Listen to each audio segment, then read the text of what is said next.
Michelle. I'm Giselle. I'm Michelle too.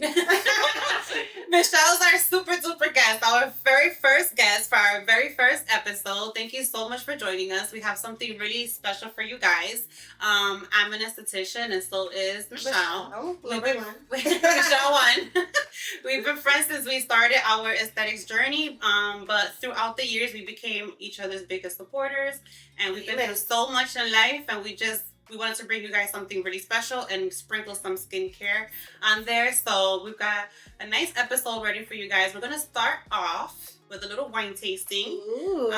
And whichever wine our guest prefers is what we'll be drinking for the episode. So let's get started. Michelle, pop them bottles, bottle girl. Which one would you like to taste first? Let's start with the red. Red. Ooh, I You're love a red wine girl? I love red. Nobody likes white wine. I'm like the only person I know that likes. Have you ever tasted? Have you ever tasted lavender wine? No. No. I'm gonna have to get a bottle. I don't know. I'll take us wine tasting there too. We have to go. It was really, really nice. Epacariba is close to you. Wine tasting. I did wine tasting in Thank you so much for joining us. Thank you for having me. We're so excited. Ready? Are you gonna smell it first or no? I probably should have, but I'm not that classy. I was treating it like a shot. That's not bad. That's actually. pretty good. That's pretty good. You're welcome. I picked it. La que no sabe de vino. I picked it. No, this is actually a good brand. Good. Sweet. It's not bad. All right, now let's try the white one. I know both of you prefer red, but just for the sake of the concept, let's do the wine tasting and then we'll select. Now I got it. It's just a drop. It's just a... All right, that's it. Yeah, funny. They serve Funny. Son one of those droppers. The essential oil dropper. Muy funny. Sigue relajándome, coño. That little shot glass. All right. Got me lit already. Yeah, for real? You're like, really? Citrus. You smell the citrus? Yeah, you know what? I actually like the red one better. You guys won. Yeah, won. Yeah. Let's do red. So we already kind of introduced ourselves, so the people know that they already know that we are estheticians. What do you do? So I work for Verizon, going on my 17th year. Whoa, well, I have a few complaints. That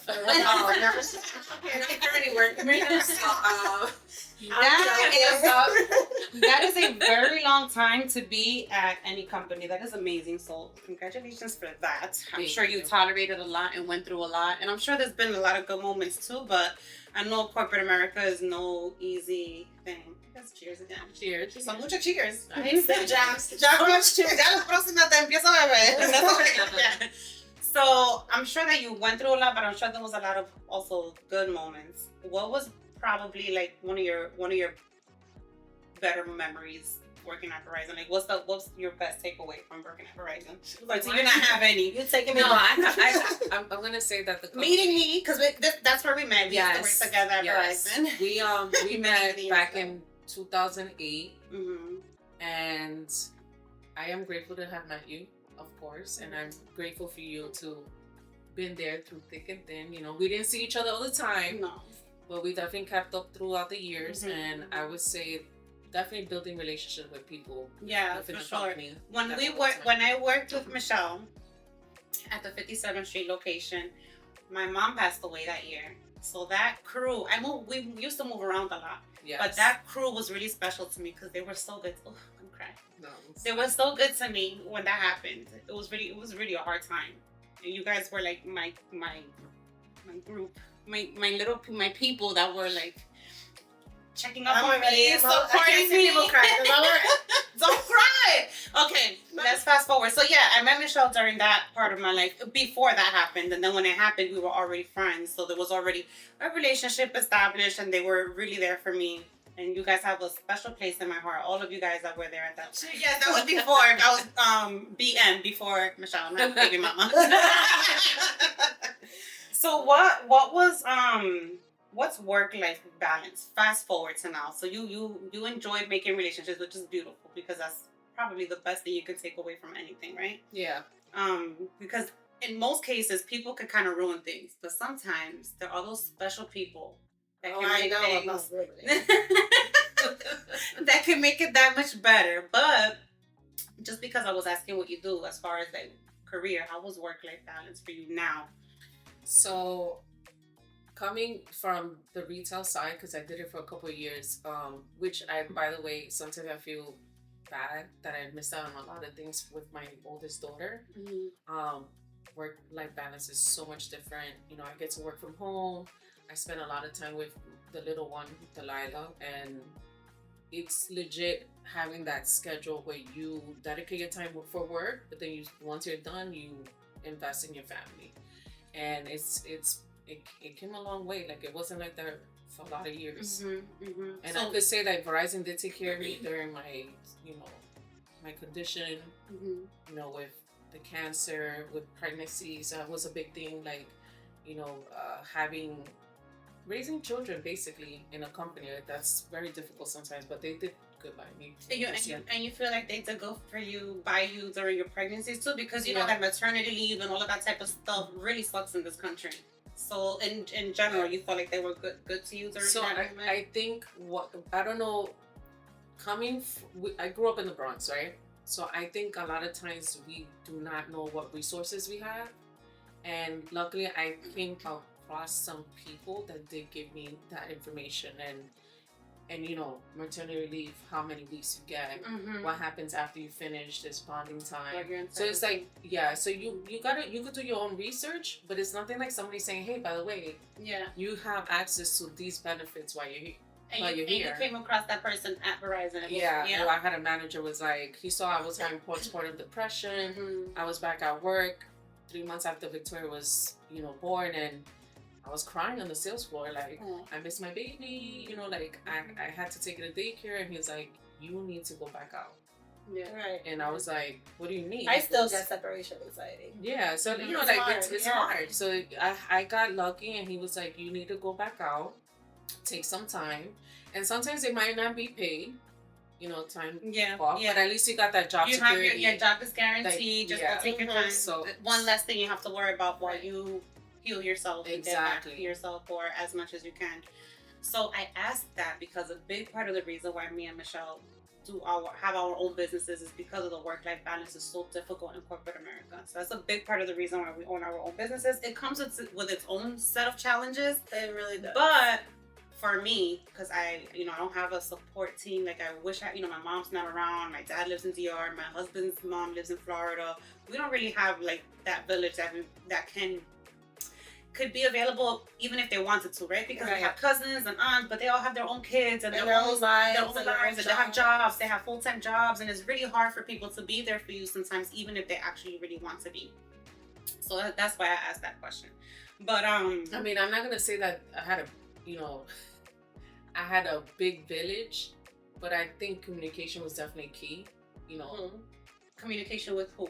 With the people you work with, the people that you so work like with.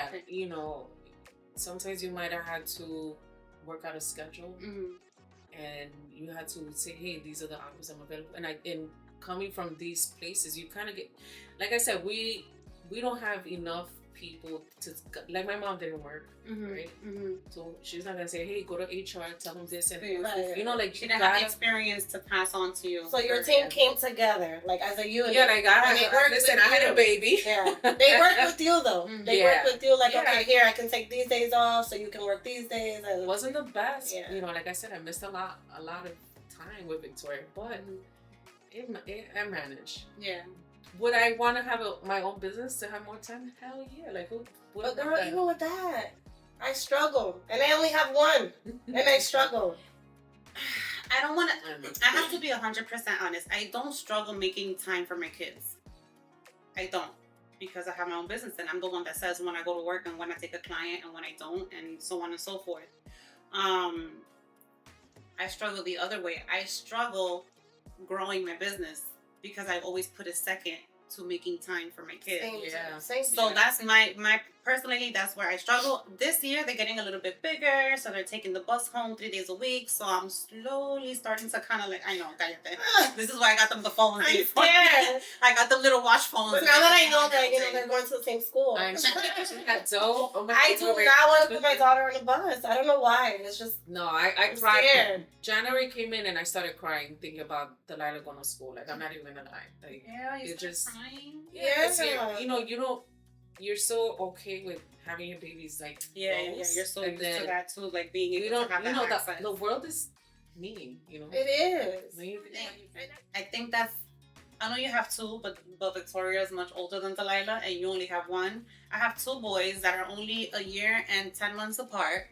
But the older one, his birthday is in the beginning of the year, and the second one, his birthday is at the end of the year. So in school, they're only 1 year apart. But in years, they're only a year. They are a year and 10 months apart. But they're together in school, and they look out for each other. You know what I mean? And that helps my anxiety a little bit. So have another one. They're gonna be fighting tonight. That's what I'm my husband first. I can do that. We're gonna start a Dominican at first sight. So the struggle for me is single parenting. Okay. Right? So single parenting, his schedule and my schedule are completely off. Well, and then I live all the way. I feel like the hard part for you, and I'm sorry for interrupting you, but I feel like a really hard part for you is that he has no schedule. Right. And that's that. I can't be like, okay, take this day off, and come pick. Oh no, I just gotta get tonight. I can't. So it's like, it's unfair. Choose them wisely. Very wisely. Because you're gonna be bonding with that person. Listen, my husband doesn't have a schedule either.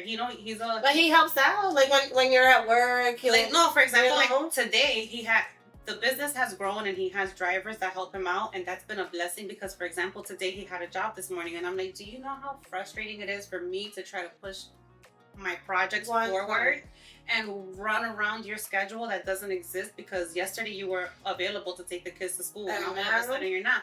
And I feel bad because he is the breadwinner in my home, so I have to put his business first. So I would have had to cancel today, but he understood and he put one of his drivers. But we lose a little bit of money when we put drivers. But there's compromise. Now, it has been a struggle and a work journey. In progress. It's definitely a work in progress. I don't even have that. I was crying the other day. I called you because I completely forgot there was early dismissal, and I was an hour late to pick up my kid, and I'm driving like. I can't even imagine. You have a backup. And it's like, you're welcome. Thank you. You're welcome. So all of my friends abandoned me and moved upstate during the pandemic. One of them, Michelle, the other Michelle. I have another friend, Amanda. There's a few of them, and they all live up here. And I'm connecting all of them. You know what that means, right? That you need to move. You need to move. That's a sign that you're trying to hear that shit. You ain't trying to hear that shit. Maybe somewhere halfway, like Nyack-ish. Yeah. He might. But at least it's closer. Right. We'll take Nyack. Yeah. We'll take Nyack. You hear that? Business location coming soon. Word. You get more traffic over there. Yeah, and people, it's easier. I've been blessed, thank you, Lord. Like, I've been blessed. Like, I have a full-time, part-time job that, thankfully, after 2.5 years, because I lasted 2.5 years without having a stable income, because I moved my business up here, so I lost a lot of clients, but then a lot of my clients still travel, and I reserve their days, and they don't care. They're like, oh, I don't care, because I work from home, so it's a bit difficult for me to like promote myself. Yeah. So you're blessed to have clientele that's willing to come and they come, and they're like, I don't care. I'll bring my daughter so she can play with your daughter and entertain her. And I'm just like. That means your work is really good. I know, thank you. That's loyalty.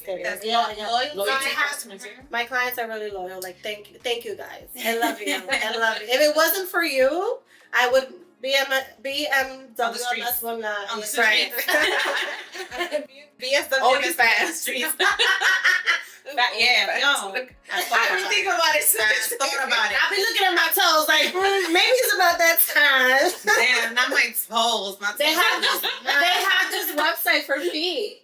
They I think someone told me that. I think it was a student. They I was teaching a bunch of shit. Like, bitches are farting in jars. Oh my God. Like, it's crazy. My students used to come up. When I moved up here, that was one of my jobs. It's true. They're like, Miss Michelle, you don't have to do much. You just gotta look. And I'm like, is that safe? Like, Is that safe? Be careful. What if they track your feet? Right. I can't wait. See, I can't do the feet thing. I have a tattoo on top of my foot, so me too. I'll pass. People like tattoos. They like but then they're toes. gonna recognize who I am. Do they like long toes? People like crusty toes. They like all types of toes. There are weirdos out there. Yeah. Excuse me if you're one. We respect your decisions. We accept everyone, To but each his own. So Verizon was really good to you as you attempted to create a work-home balance. Yeah, That's really good. You're blessed. You know that, right? Because corporate America really sucks when it comes to that. But also, you knew your rights and you knew what you were entitled to. So I'm sure that helped. I also think building a good relationship with people and not burning bridges is a big deal. Yeah. You know, because you have to. You don't know who you're gonna come across again, right? And you could not like somebody and never meet talk them and never talk to them again, but then you might meet them later on, and sometimes that rapport that you build gotta be clean, you know, so that if you do ask for a favor, like they'll be like, oh yeah, you know, I got you.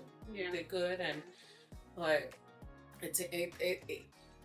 I say that because you're gonna come across people that you're not gonna, you know, always be besties with. Right. But you gotta be respectful. Right. Mm-hmm. You know, you never know who's on the other side and who's above and who's below, and I always try to keep that, you know, that relationship. I was never perfect, but yeah, no, you're really. I can attest to that. Like, you're really good at keeping in touch with people. Yeah, you're very friendly. Yeah, me too. I stuck with that, but I gotta say that I'm a very respectful person.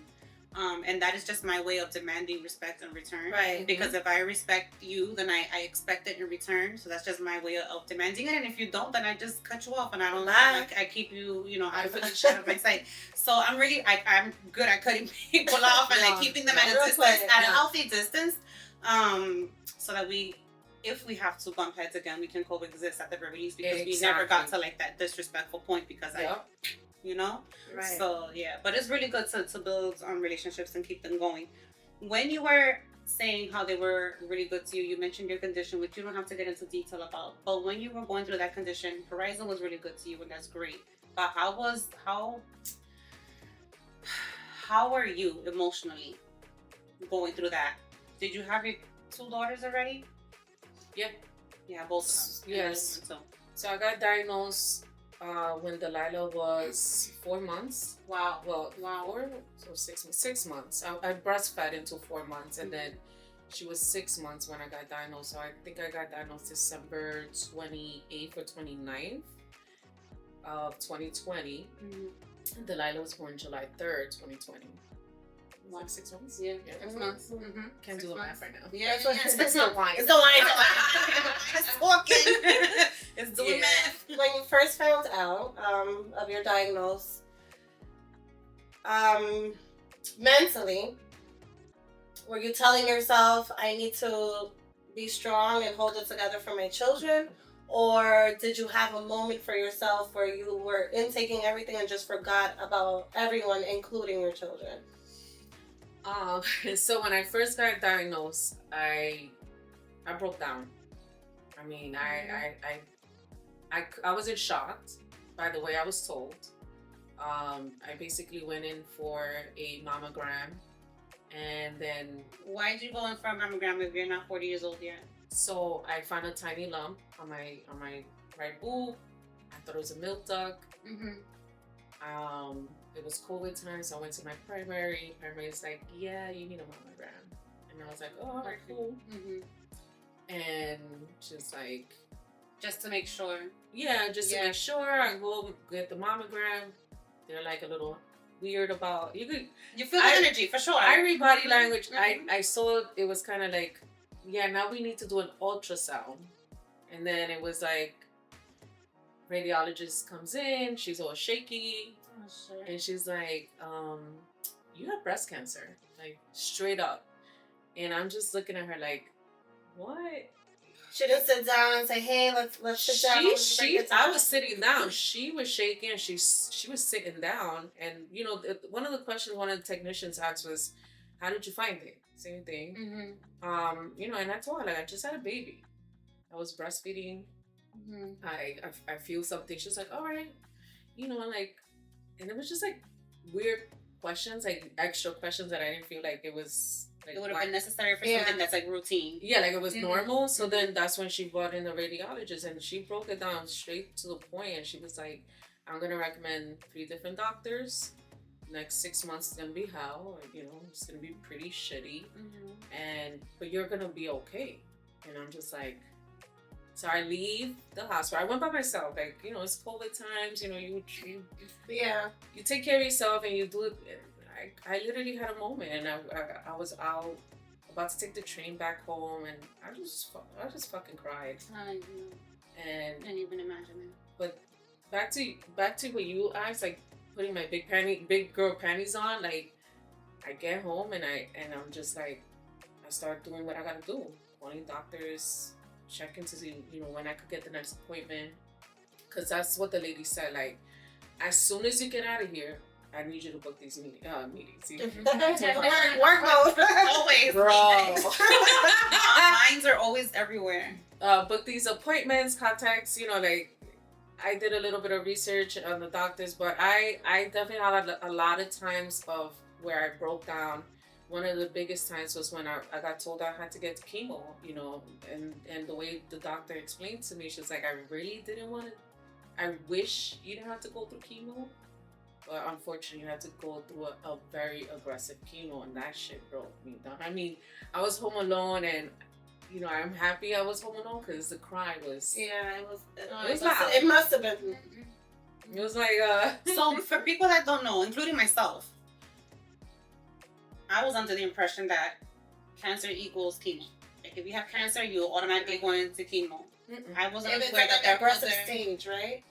It wasn't even an aggressive stage. I was stage 1. So it's the type of cancer I have. So it's triple negative cancer. Mm-hmm. And a lot of people think it's just like one specific cancer. It's so many factors. By the way, I fucking hate cancer. Like I despise it. Yeah, cancer. Cancer. But there's so many types of cancer, so many different areas. Little nuances. Like, oh, this one has a little thing on this side, so that's this cancer. Yeah, I mean, I met somebody who had ear cancer, throat cancer. Yes, bone my grandma had stomach cancer. Yeah, there's so many. My grandfather had colon cancer. Colon cancer. I was like, what's the word? I mean, like it's so many things, and they pointed to my ass like, what's the word? Oh, by the way, when I did the ultrasound mammogram and everything, the lady's like, can you stay for a biopsy? So that's when, shit got real. Really fast. Like ladies like, I'm going to poke your breast. And, another thing is insurance. They got to go through insurance, make sure shit get approved. And luckily you had good insurance. I had good insurance. And what's good insurance? I mean, I have Blue Cross Blue Shields. I always pay for the extra costs, like because I have kids and I want to make sure that I never. Funny thing is, we was there for a while. I never used to get sick. I never used to go to the doctors. I never needed to. Yeah. And all of a sudden, I just I did take advantage of the insurance because that's maybe you bypass some signs because we always our body always indicates something. So it was probably maybe one day you felt lightheaded, but you thought it was from a night out, or maybe one day you felt extra thirsty, but you thought it was, I haven't drank water in a couple of days. Did you think back? Little signs. Connect any dots and be like, damn, I should have known because such and such. Because I feel like cancer is like that. Like it's very like a silent. Very subtle. Like until you get that symptom. Like until you get that diagnosis, you don't know. Because like I was telling you earlier, I was talking to you girls about my friend Elise, who has MS. And when we think back, we're like, but you been had this. Yeah. My sister too. Yeah, we think back and my sister too. We used to, like, when we used to go out drinking, like, she will always be like, on the way home, meandos encima. And we will always have to stop. My sister's always. I have to have a bucket in the car. Yes. And that was like one of the symptoms, because you lose control of your muscles and your nerves are all over the place. So always tired. That was and she didn't really have strength in her arms. So I'll be like carrying the heavy shit, and she'll be like here with a little feather. I'm like, bitch, what the hell and then I think back and I'm like, wow, like, you say sorry. You was fine. Say sorry. Her birthday was yesterday. I love you so much. Thinking back, I'm like, wow, like, this was lingering in her body, and the pregnancies triggered it. I mean, for me, if there was any signs, I did not pay attention. Mm-hmm. You know, obviously you go through a pregnancy and you're super excited about a baby. Yeah, you're not paying attention. And I did not pay attention. I did notice breastfeeding, one boob was not producing the same amount of milk. I did notice that. Like this. But that's common. That's normal. That's common. Yeah, but in my situation, it's driving me crazy. I'm not OCD. I'm sorry. I didn't feel it. It's all stuff in your face. No, but I didn't. I was too focused on having a baby. Like, I was just like, it's the timing, right? Because you're in mommy mode. Like, we're in mommy bliss, right? Yeah. As hard as it is, it's such a beautiful. First of all, towards the end, you came asleep. Yeah. That probably, I didn't sleep the whole pregnancy, but that's another story. That probably didn't help. We were just talking about earlier how important rest is. Mm-hmm. Did you ever come across, like, okay, they're offering me chemo, they're offering me this, but I want to do my own research. I want to go the natural route. I want to just be holistic all around. So a lot of people suggested that, and I didn't. I was in fight mode. Mm-hmm. With just no time to waste. Right. Let's go. Wait. You know, I need to heal right now. They said, hey, listen, we can remove just a lump, we could just remove the breast, or we can remove both. And I said, I just had a baby. I'm like, I can't risk this. Just remove everything. Remove both breasts and do what you gotta do to fix me. Mm-hmm. You know, like, one thing is, you just, hormonally, you're a hot mess having a baby. Like, you're just... Yes, that takes a really long... You don't even notice it because you're just doing your best to do your milk, pamper, good, like, you're on rope. Sleep. You don't even notice that you're completely imbalanced. So that option wasn't, for me, it wasn't an option. Like, yeah, I came across the doctors and I believe in what they told me, and they told me the type of things I was going through, their experience in it. So I was just like... And I did ask. I asked, what did I do wrong? It's like, what did I do wrong? Was it that I was drinking too much wine? You know, like, what did I was it the wine? Because I don't, you know, I was drinking breast milk teas. Like, was it that? Like, what happened? You ask yourself, but that wasn't an option for me. And I've come across a lot of doctors that say, we are happy you didn't do the holistic way, because a lot of people do it. And then they wait too long. And then they pass. Yeah. I mean, I've had doctors tell me, like, they pass. And back to the cancer thing. There's so many different cancers. There's so many different areas. Like, not holistically is going to fix all type of cancers. Right. Yeah, that I know of. You know? Right. So I didn't take a chance. To be honest with you, I feel like a holistic approach would be... That should be your lifestyle to prevent these things from happening. Once they are already there, it should be a combination of doing the holistic thing so that your body can be you can create a good environment inside your body, but also, you know. And it's going forward. That's like a lifestyle. Yeah, like it's not just for the moment. It's not just for that time that you're going through. It's like for the rest of your life. Right. So you weren't just a mom at the time. You had just had your baby, so you still were your partner till this moment. So you were obviously together at that moment. How was that part of your life? Because you've explained how it was for you at work. You've explained how it was as far as all of how concerned you were because you had just had a baby. So your focus was, you know, your baby. How was your dynamic in your relationship going through all of this? So good question. And did it did it help or did it do you a disservice, or, you know? I mean, when I had to go to chemo, he was taking me, so the support was definitely there. I would break down a lot You know, I can imagine. I mean, that's something. And that's hard for them to deal with. They're not so emotionally available. Men in general are not so emotionally available, and then it's so hard to understand something that you're not going through. So that's why I'm curious to know. No, and one of the things that I would say he would always say is, Michelle, this is just, the beginning, and there's a light at the end of the tunnel. Like, and that's what got me. That was what got me going, because I was just like, in the beginning, I was like, what does he freaking mean? Like, am I gonna die? What are you saying? Why are you saying that? I would have said something. What are you tunnel? What are you trying to kill now? I felt horrible when I was bald. Like, I would be like, how could you still love me? Type shit, That's so fucking tough, bro. Like, I can't even imagine. I can't. And then I had this fear of, like, dying, so I would be like, make sure my daughters are good, like. What he will tell you? He was like, no, you're gonna be fine. But, if something ever did happen, I'm gonna make sure they're good. But it's just like, you go through these weird moments, in that stages of, like, getting cured and healthy. That was like my biggest thing, that my daughters were good. Yeah. And physically, I was trying to be sexy. Holding it in, like, I was still trying to be sexy, bald and all. I still. But good for you. Good for you. I was still wearing my. We have to have these ready next time. Right.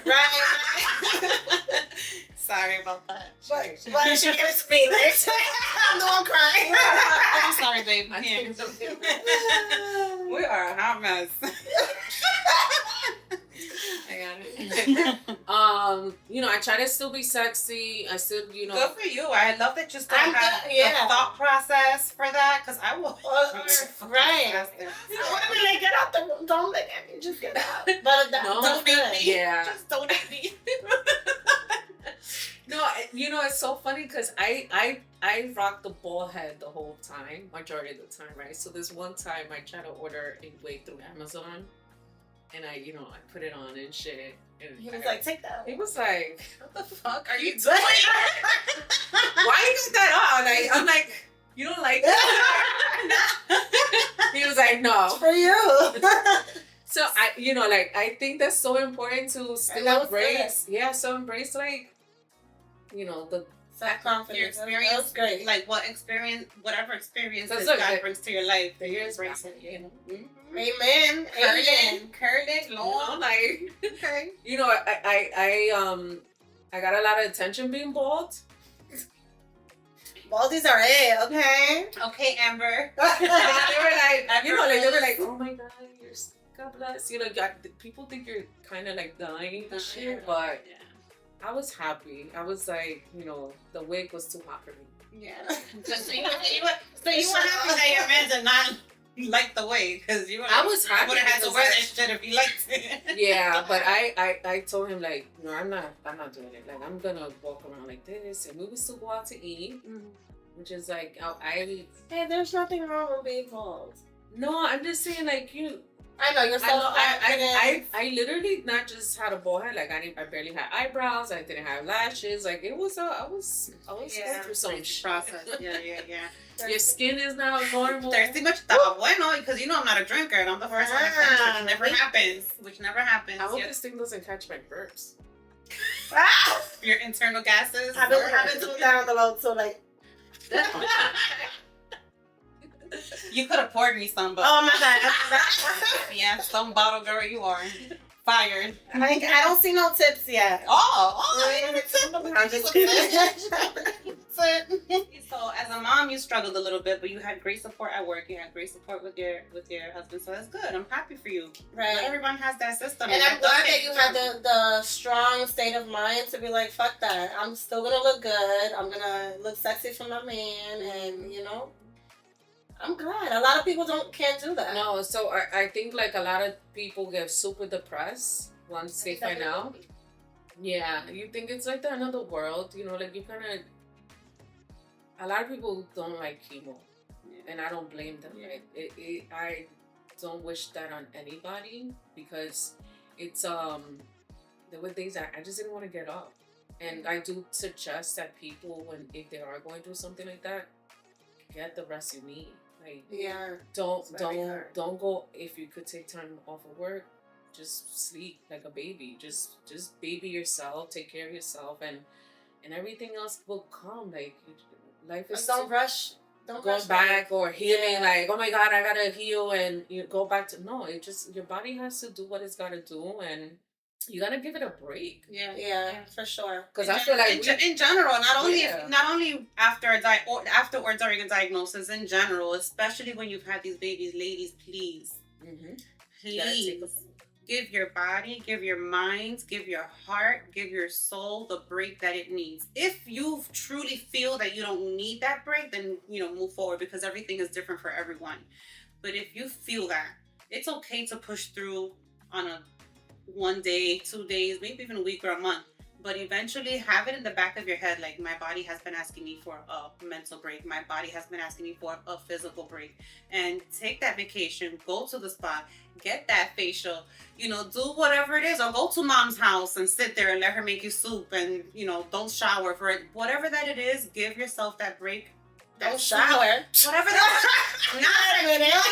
some people, when they're in the mood, like, they'll get up in the morning and, we'll get up in the morning. The first thing you do is get up, take a shower, get, bright-eyed and bushy-tailed and ready for the day. And sometimes you're just not in the mood for that shit. And if you're not in the mood for that, take a day. Right. You deserve it. And you need it. You need it. More importantly, you don't take that day, then everything else starts falling apart. You start giving your kids attitude. You start giving everybody around you attitude. It's just a domino effect. You did mention that you had an older daughter and you had just had your baby when you got diagnosed 6 months in. How did she take the news? Was she supportive? Was she rebellious? Was she shut down, angry? Like, how did she take it? So, Victoria was very strong. She never cried. That I know of. She never showed fear. She almost, I don't know if she knew I was gonna be okay, I guess. Mm-hmm.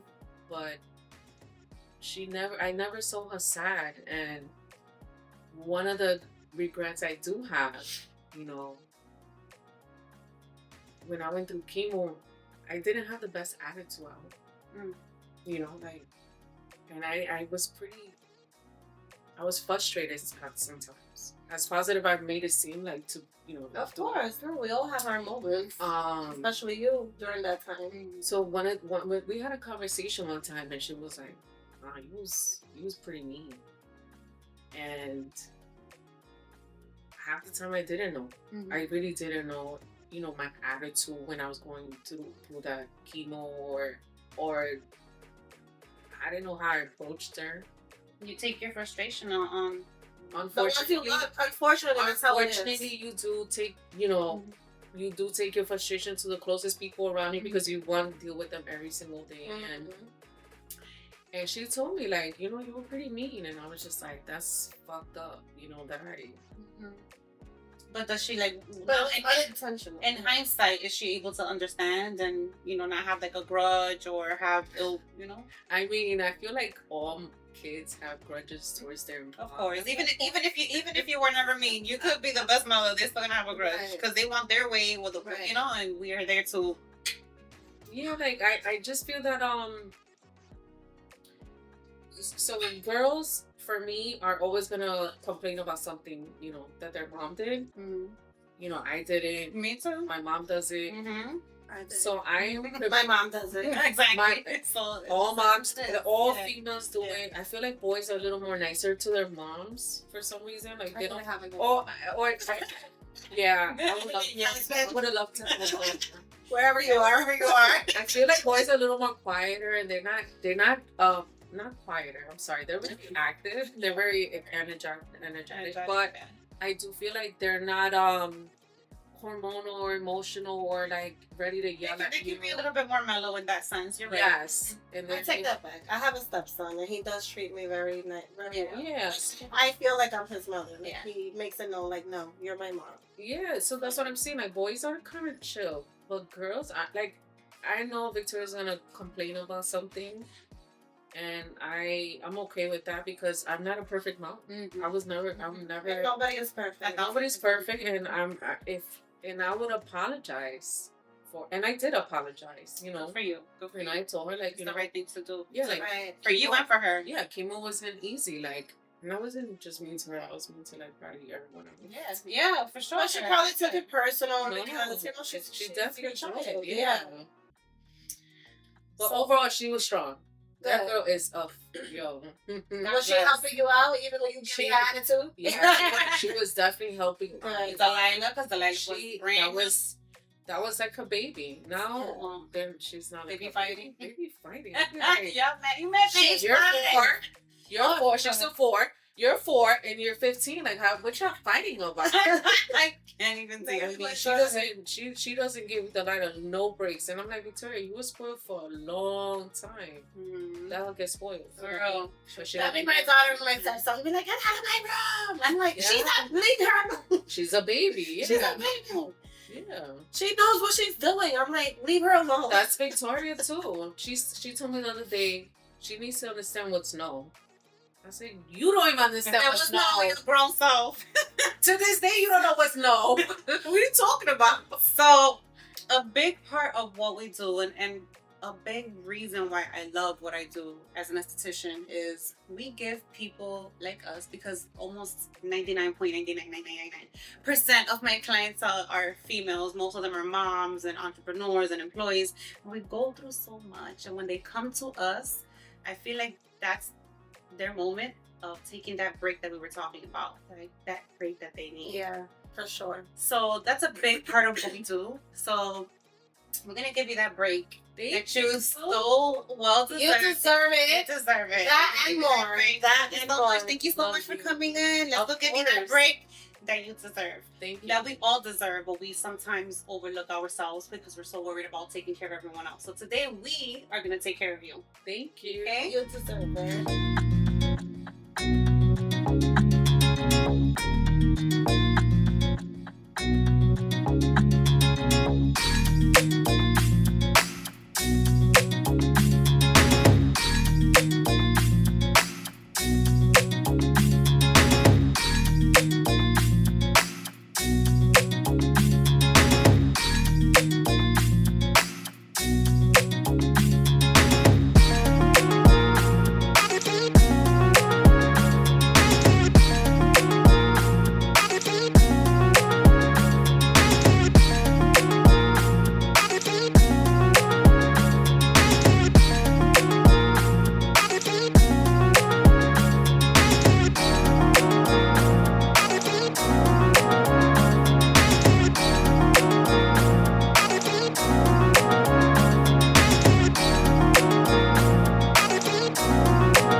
That shit feel mad good. I'm like, thank you, boo. I'm gonna cry. Don't cry. I'm gonna jump on you and hug you. You start crying. We both gonna jump on you. Then the bed gonna break.